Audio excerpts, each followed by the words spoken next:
music for me was always something, a bit of a retreat away from the world, into myself. There were pianos in my homes growing up, and my grandmother was a music teacher.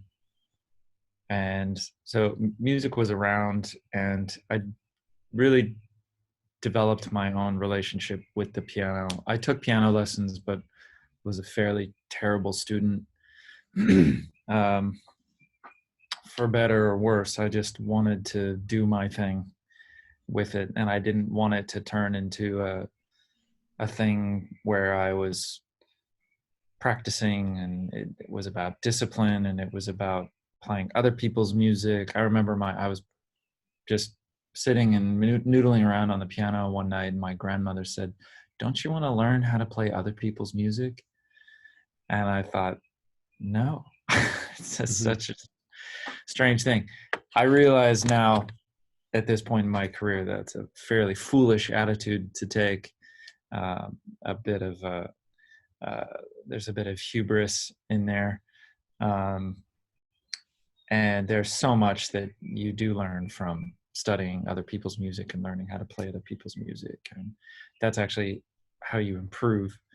It helps you develop your ear. It helps you develop your technique. It opens you to new ideas. And, you know, it's like reading a book, basically. And if you can read, it's saying like, oh, I don't want to read other people's stories. I just want to write my own. Yeah, I think there's a little bit of a childish approach on that. But that's how it was for me when I was younger. And I did take lessons and studied jazz piano in college, and eventually studied some theory and harmony, and took some private lessons and tried to develop myself. Because once I started scoring films, you know, my weaknesses were laid before me. So I've tried to make up for those with self-study and study with private teachers, and just trying to become better and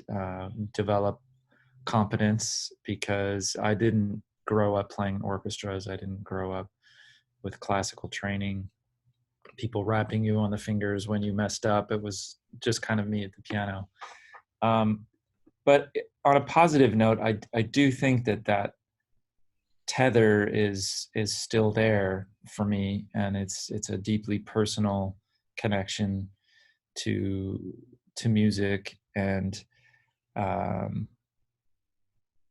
it's, for me, I've had so many powerful experiences listening to music that it just draws me like a moth to the flame. So I just want to play in that sandbox, and whether or not anyone else gets anything out of it, I'm just grateful that I've been able to continue doing it.